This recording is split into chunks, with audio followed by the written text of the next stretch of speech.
Mind control करना चाहते हैं अगर आप, तो ये वीडियो पूरा देखिएगा। इमोशंस कंट्रोल करना चाहते हैं, लाइफ में कोई गलती ना हो, कोई पाप कार्य ना करें, बड़े फोकस्ड रहें, रिजल्ट अचीव करें, इस वीडियो को जरूर देखिए। अर्जुन का प्रश्न समझिए पहले। अर्जुन तीसरे अध्याय के 36वें श्लोक में कहते हैं, अथा केना प्रयुक्तो यम पापम चरति पुरुष। ये कौन व्यक्ति मुझसे पाप करा रहा है कृष्ण?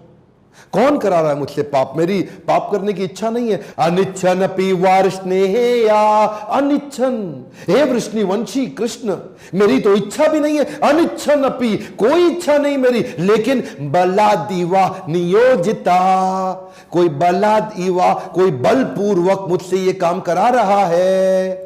हे कृष्ण, मैं ये गलतियां क्यों कर बैठता हूं? मैं क्यों फोकस से डिस्ट्रैक्ट हो जाता हूं? क्यों मैं अपने गोल से डिस्ट्रैक्ट हो जाता हूं? ऐसा क्यों होता है कि मैं एब्जॉर्ब नहीं रह पाता? ऐसा क्यों होता है कि मेरा माइंड कंट्रोल में नहीं रहता? ऐसा क्यों होता है कि मैं इधर उधर भटकने लग जाता हूं? कृष्ण क्या कहते हैं 3.39, आवृतम ज्ञान में तेना ज्ञानिनो नित्य वैरिना। आवृतम ज्ञान में, आवृतम आवरण कर दिया है। आवरण, आवरण मतलब कवर। आवृतम ज्ञान में तेने आपके सारे ज्ञान को कवर कर दिया है। ज्ञानी नो नित्य वे, ये ज्ञानी व्यक्ति का नित्य वैरी, वैरी मतलब शत्रु। ज्ञानी नो नित्य वैरिणा काम रूपेण कौन्ते हेया, हे कौन्ते मतलब कुंती पुत्र, हे कुंती पुत्र, ये काम के रूप में आता है। लस्ट, लस्ट काम के रूप में। दुष्पुरेन अनलेन च, ये ऐसी अग्नि है। दुष्पुरेन अनल, अनल मतलब अग्नि, ये ऐसी अग्नि है, पूरे न दुष्पूरे न, ये पूरी नहीं होती, कभी बुझती नहीं, ऐसी आग है। ये जो लस्ट है, लस्ट, ये ऐसी आग है। तो लस्ट के कारण ही ये सारी डिस्ट्रैक्शन हो रही है। ये लस्ट होता क्या है? लस्ट का मतलब कई लोग समझते होता है केवल सेक्स डिजायर। नहीं सर, केवल सेक्स डिजायर लस्ट नहीं है। Any desire which is outside goal statement is lust. दोबारा सुनिए, कम ऑन, एक बार और सुनिए। एनी डिजायर, कोई भी थॉट प्रोसेस जो आपके गोल से बाहर है, वो लस्ट है। एनी डिजायर, एक बार समझिए ध्यान से बात को, जैसे भगवान का भक्त होता है, उसके लिए भक्ति के बाहर कोई भी डिजायर वो लस्ट है। कोई भी डिजायर का मतलब क्या होगा? मेरे को बड़ी गाड़ी खरीदनी है, you are lusting behind that car. मेरे को गोलगप्पे खाने हैं, you are lusting behind the golgappa. मुझे किसी स्त्री के साथ संबंध बनाना है, you are lusting behind that beautiful women. इसका मतलब क्या है? लस्ट, जो भी गोल स्टेटमेंट से बाहर वो लस्ट, और यही आपको फंसा देता है। काम रूपेण कौन्ते हेया, ये कामना के रूप में आएगा हे कुंती पुत्र। दुष्पुरेन नलेन, ये ऐसी अग्नि है, इसमें जब घी डालोगे आग बुझाने के लिए, तो जब घी डालते हो आग बुझाने के लिए, तो आग बुझती नहीं है और बढ़ जाती है। खुजली होती है ना, उसे खुजाओ तो खुजली घटती नहीं है और बढ़ जाती है। सेक्स की इच्छा पूरी करके सेक्स करने से सेक्स की इच्छा खत्म नहीं होती और बढ़ जाती है। शराब पीने के बाद शराब पीने की इच्छा पूरी खत्म नहीं होती, अगले दिन और बढ़ जाती है। सिगरेट पीने के बाद सिगरेट पीने की इच्छा समाप्त नहीं होती, अगले दिन और बढ़ जाती है। इसी प्रकार कोई भी व्यस्त पाप कार्य करते हैं, वो अगली बार रुकता नहीं है और बढ़ जाता है। दुष्पुरेन अनलेन च, ये ऐसी अग्नि है जो बुझाने से बुझती नहीं और बढ़ जाती है। अच्छा, अर्जुन को यह समझ में आ रहा था कि मेरा शत्रु लस्ट है और ये लस्ट को खत्म करना है, यानी कि वो सारी इच्छाएं जो गोल स्टेटमेंट के बाहर होती हैं। लस्ट अभी बताया था, ये जो लस्ट है पता तो चल गया, लेकिन ये रहता कहां पे है? अब उसका एड्रेस भी तो चाहिए ना आपको। आपको आपका एनिमी मिल जाए तो आप गोली मारेंगे, खत्म करेंगे, लेकिन आपको उसका एड्रेस चाहिए, वो रहता कहां पे है? तो अगले श्लोक में कृष्ण ने एड्रेस दे दिया। इंद्रियाणि मनोबुद्धिर अधिष्ठानम उच्यते एतिर विमोह्यति एषा ज्ञानम आवृत्य देहिनाम। यानी कि एड्रेस क्या है? इंद्रियाणि मनोबुद्धिर, इंद्रिय मन और बुद्धि,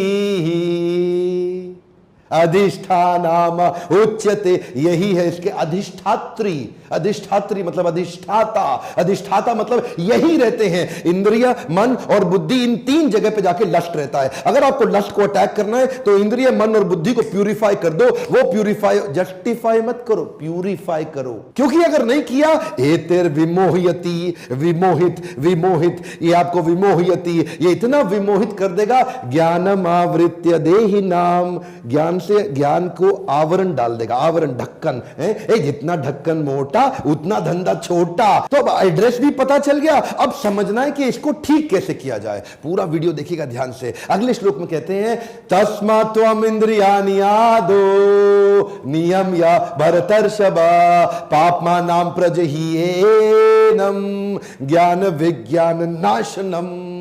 इसमें कृष्ण वर्ड यूज करते हैं तस्मात। ध्यान से सुनिएगा मेरी बात को। हाँ, तस्मात का मतलब होता है देयरफॉर। देयरफॉर हिंदी में कहते हैं इसलिए। देयरफॉर वर्ड का यूज कब किया जाता है? देयरफॉर वर्ड को यूज करते हैं जब कुछ बात को कंक्लूड करना हो। मान लो पहले कुछ बातें कही हो और बाद में उसका सारांश देके उस बात को कंप्लीट करना हो, तो कृष्ण क्या कहते हैं? तस्मात् त्वम इंद्रियाणि आहादो।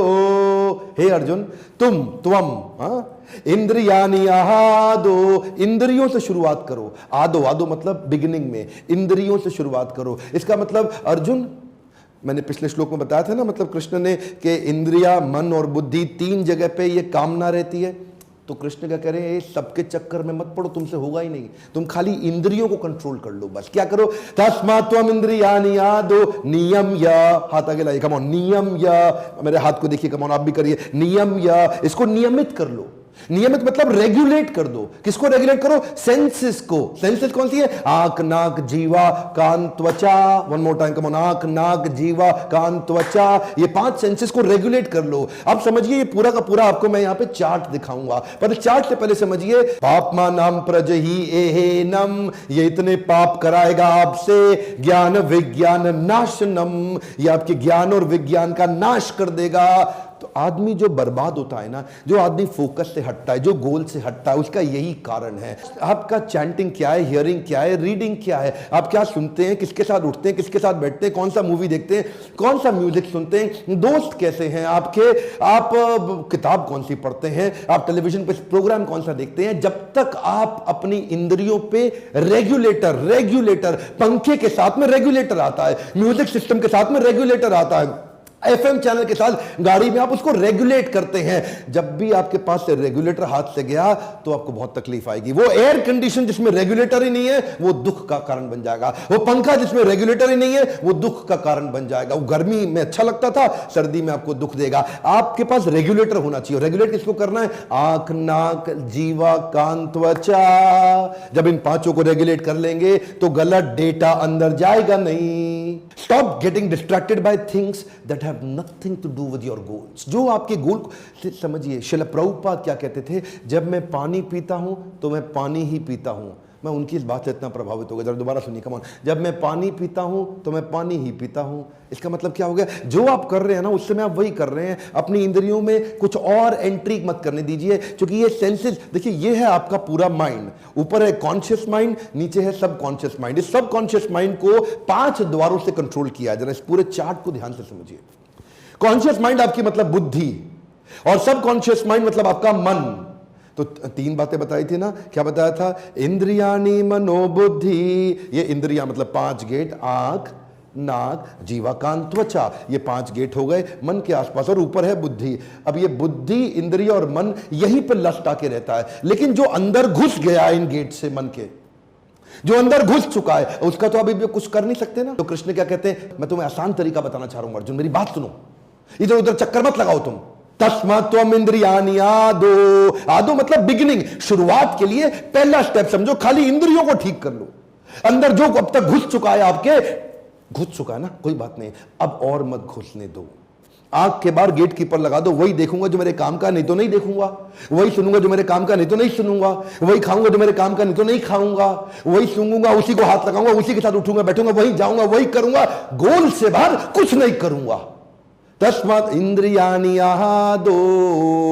शुरुआत यहीं से होगी। इन 5 इंद्रियों को गोल पे झोंक दो। इनको बिल्कुल, इसे क्या बोलते हैं? एकाकी की भावना।